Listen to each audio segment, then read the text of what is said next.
Do you know how to really rest?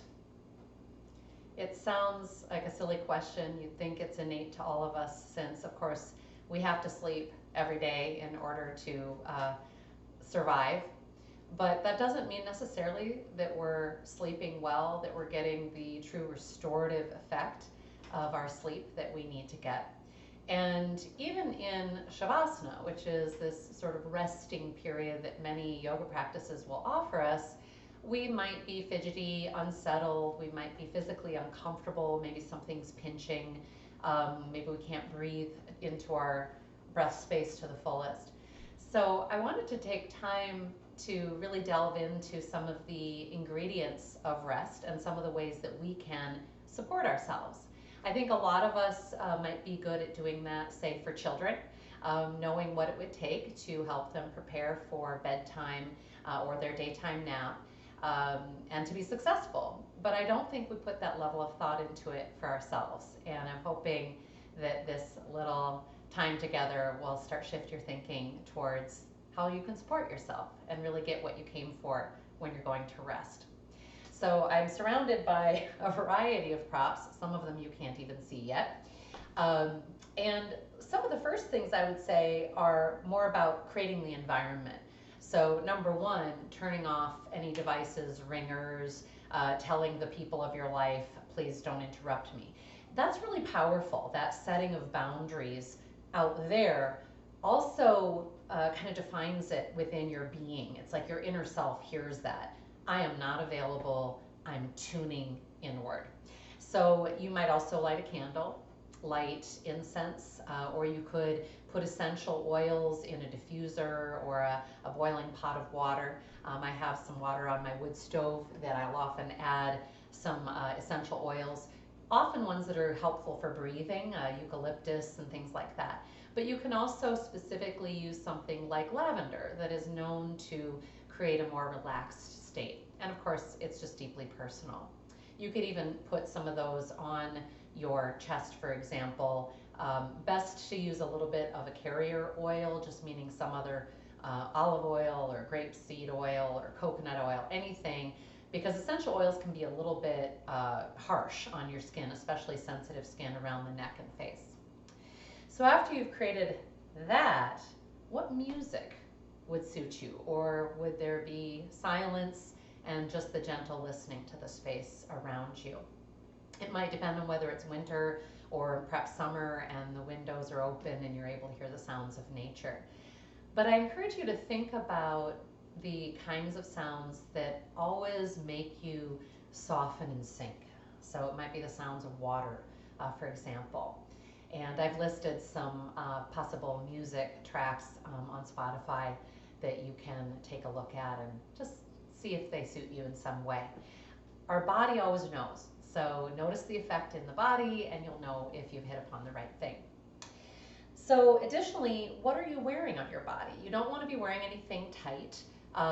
And if you're at the end of an active practice, you might be wearing a sports bra, for example, and those are challenging. They press on the trapezius muscles here. They can actually really affect some of the blood flow into our neck and head and our ability to relax.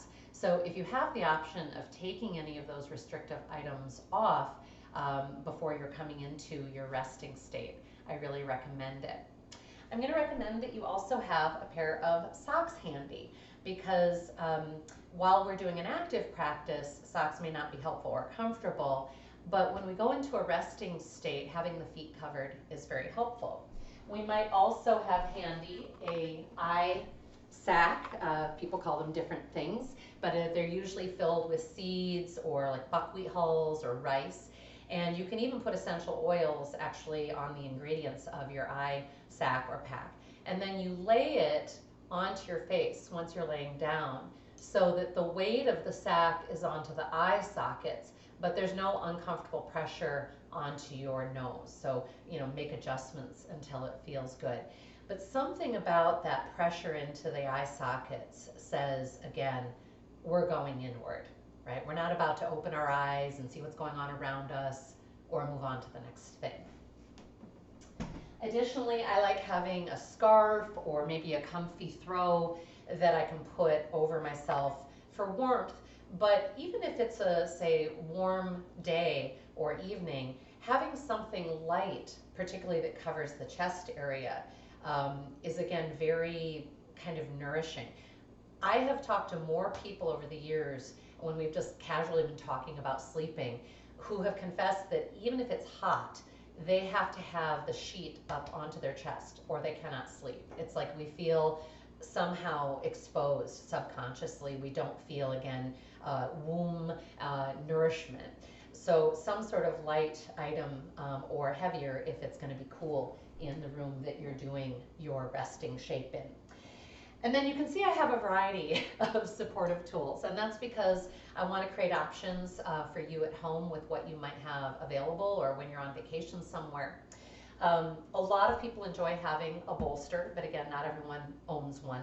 This, as you notice, is quite stiff, and I've put the end of it up on a block because that's going to give me just a little bit of a support, so that I'm probably better able to breathe. I'm going to keep my butt on the floor, and then I'm going to slowly support reclining onto the bolster.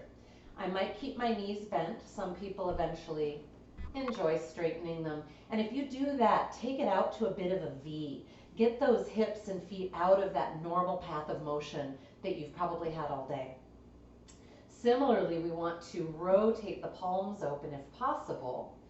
And the bolster really supports this because my shoulder heads naturally rotate open. If you're just flat on the floor, many of us notice that the hands tend to stay a little bit more thumbs towards ceiling, and that's okay. You don't want to force this action because it should be a relaxed state. But you can see how my breath space here is just physically more open through support of this bolster. Another option, if you like, is resting on the bolster on one hip on the floor. And this is called resting deer pose. And some people find that it's more comfortable for their low back or their neck or anything else. Or it's just nourishing. Again, a lot of people nap in this position. So you would then take one hand to that back side of the mat for support, or the back side of the bolster, and then the other hand on the front, to just sort of lower yourself onto your side body. So your face is the same direction as your knees. And of course you make adjustments. If you're feeling too much pressure because your head is being cranked too much in that direction towards the ceiling, shift your body and head a little more towards that front edge of the bolster, and your neck will be permitted to let the nose rotate into a more neutral, comfortable state. If you're doing this position, sometimes the body will ask to switch partway through and go to the other side, or if at the end of your Shavasana resting time, you might want to just do that as a matter of giving your spine that opposite shape. An option, if you don't have a bolster or block for this kind of support, is even just using a rolled up yoga mat. So if you have two, for example, you could use that. You could also roll up the one that you have and just create something else soft and comfy to protect you from the hardness of the floor that you might be on. Here again, I want my butt on the floor, and I'm going to recline over the object, in this case the mat, and I want my head to be able to be supported. I don't want it to be dropping back because in general that's going to create some tension and not take me into a deep state. I'm looking for spine neutral. Okay, so that's the yoga mat option. Another option is to grab some cushions. These are the ones that live on my couch. If you've been watching my yoga videos, you recognize them.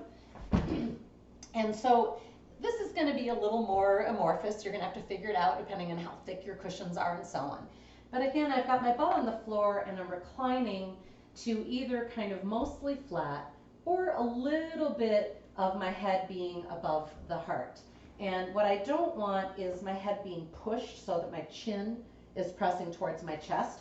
So I'm going to tuck this squishier pillow deeper under me so that my head is more neutral, nose to the ceiling. Another wonderful option is putting our feet up over the wall.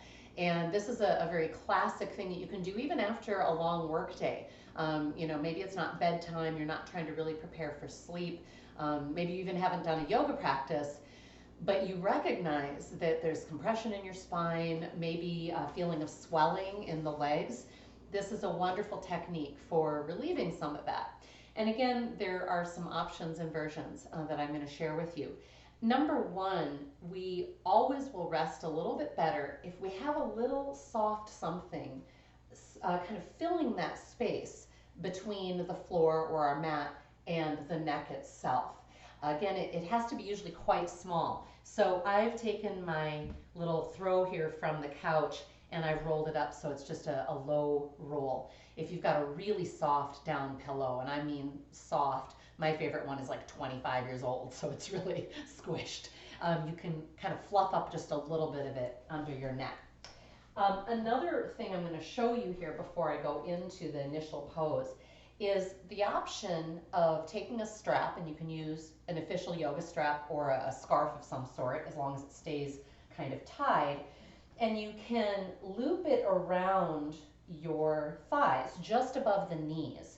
And I'm going to then tie it here so that this is creating a secure band, if you will. If you have one of those like TheraBand type bands, but that is a loop, you could also use that as well. The other really stretchy ones aren't very helpful. You want something that gives you some security. And so one option I'm going to show you here briefly is that you would, with that security around your thighs, make that journey onto your back.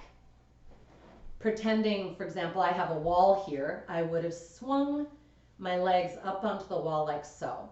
And so the wall is supporting the legs, but the band is providing support, so I'm not having to hold to resist them from going to the outside. And then, of course, when you're ready to come out, your resting is complete, you would remove the strap. Another option, whether you use the strap at the beginning or you don't use it at all, is actually using something like a ottoman or a chair or the end of a couch. If you're using the wall or the ottoman, either one, you also have the option of doing a butterfly leg that I personally love. This just feels very relaxing to my body a lot of the time. And you might even go into a straddle if you've got that supported wall. This is marvelous for those of us who are really tight and find doing, actual active straddle stretches kind of challenging. It's nice because here gravity is just gently taking my legs towards the floor. And again, you can always roll when you're done to one side to come up and out of your position. I want to invite you also to think about what would take you deeper down into your resting shape. It might be some of the breath work that we do. Perhaps you're fond of breath locks, which to me are very quieting and create a lot of space in my mind and in my being when I feel like I've been rushing around. And that's where you simply hold the breath out. So you exhale and then hold out. And you observe the sensations, the kind of pressure and instincts to breathe, and try to hold just past that initial instinct to breathe until the inhale then says it's time. You bring that in, you hold in, and again you observe. So it's an opportunity to become very present and quiet with your breath and to notice what's there. You might also just begin kind of counting your breath. So you can exhaling 3, 2, 1, notice the gap. Inhaling 3, 2, 1, notice the gap. This is really helpful for people who, if we don't give something for our mind to focus on, it will spiral off like a crazy puppy or a monkey. It's why we call it monkey mind or puppy mind. It's normal, everybody has it. So the trick is really just figuring out what is supportive to you. All the shapes and all the environment and atmosphere that you've created are going to help you, but this is an additional point of focus. Also turning our gaze up and in towards that third eye point, kind of behind the eyebrows, center of the forehead, actually, in and of itself, cultivates more of a state of introversion in the brain. It's been shown to quiet the parts of the brain that are highly active and attentive to the outside world. So we have so many of these wonderful tools wherever we are, and even if we don't have objects of support, that we can use to create moments of rest and quiet for ourselves. Maybe it's in a waiting room somewhere, right? So it doesn't have to be only when you've got this sort of delicious space carved out for yourself. The other powerful tools that I'd like to mention are vibration. And I know some people really enjoy, of course, just music that you would have on and supporting you. And maybe you'd pick, say, singing bowls. But you could also play your singing bowl if you have one, or tingshas, it's another thing, gongs, crystal bowls, and so on. And just tuning into the sound and even feeling some of the vibration can be a wonderful way, again, to really center yourself. If you're someone who has a hard time dropping off to sleep, for example, this deep attention to vibration besides your own breath could be marvelously useful. And lastly, the vibration of words and mantra as they play upon us. So you might use a simple mantra of, for example, Om. You could create the sound of Om or just think it to yourself, or Shanti, which means peace. Shanti, Shanti, Shanti. You could do a loving kindness meditation. So you could make up your own. And the idea is just that you could either use that as you are once physically settled to take yourself down into your deep rest and your yogic sleep, or you could use it perhaps as you're coming out of this and you're going to maybe be moving to your bed and hoping that you've prepared yourself for just a marvelously deep and restorative rest. Perhaps there are some powerful words that you want to drift off with. We know that the thoughts that we have as we are drifting off to sleep are often really impactful to what our body and being gets during that sleep time. And so it can be fun to play with that, maybe even journal and notice what words perhaps have what kinds of rollout effects. I know I gave you a lot to consider. It doesn't mean you have to do all of this. To me, the probably most important thing is finding a appropriate support for your body where there's no pressure on the neck. You feel like the spine can really relax and you can really let gravity take you down into your best rest. Thank you so much for joining me here. Reach out if you have any questions. May you rest deeply. Blessings. Namaste.